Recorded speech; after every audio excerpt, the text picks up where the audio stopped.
So the preface to that day is that I spent my life up to that point searching for purpose and direction, and the military gave that to me, right? When I first got to Iraq. So I guess I was 3 months in to our deployment when we got ambushed with that bomb. But I volunteered for every mission that I could. We were setting up sniper OP observation posts, and I mean, we're doing stuff in video games. I was living the dream, and it just emboldened my passion for this, right? And so that's the preface. And on that day, we were on a 4-vehicle Humvee patrol. So I was in a scout platoon, so we did reconnaissance.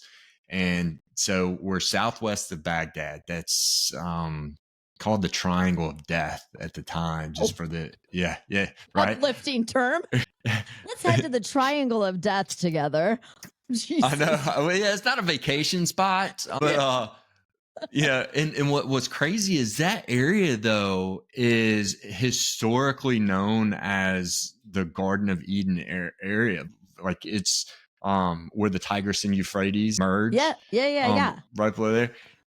It does not look like a garden at all anymore. But, it's just like ravaged with gunshot holes and dirt there are huts. Beautiful naked women in a tree with a snake around them. I'd still be there. Seriously.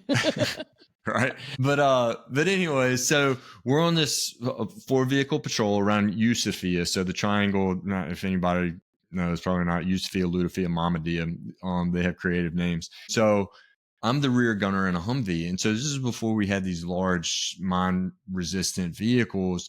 And so half my body is exposed out of this vehicle.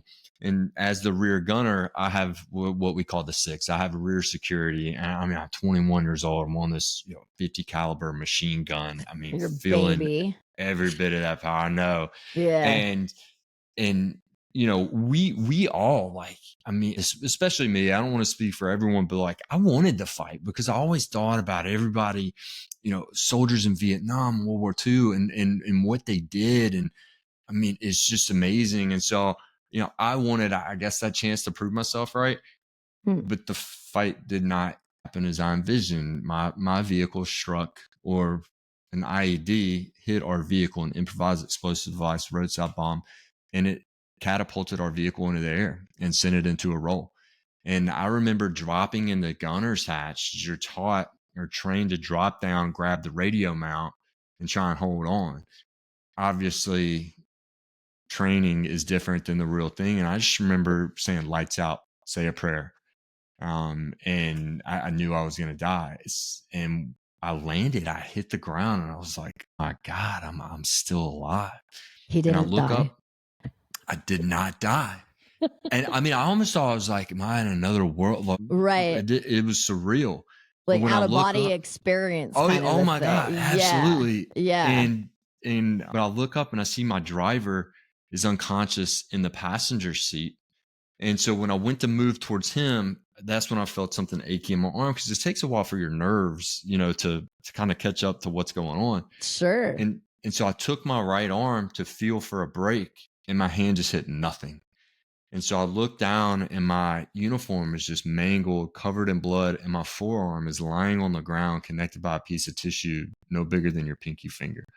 So now I'm back in this, I'm going to die. And I just remember thinking, like, I'm not fucking dying in this country. And so I just picked my arm up and ran with it.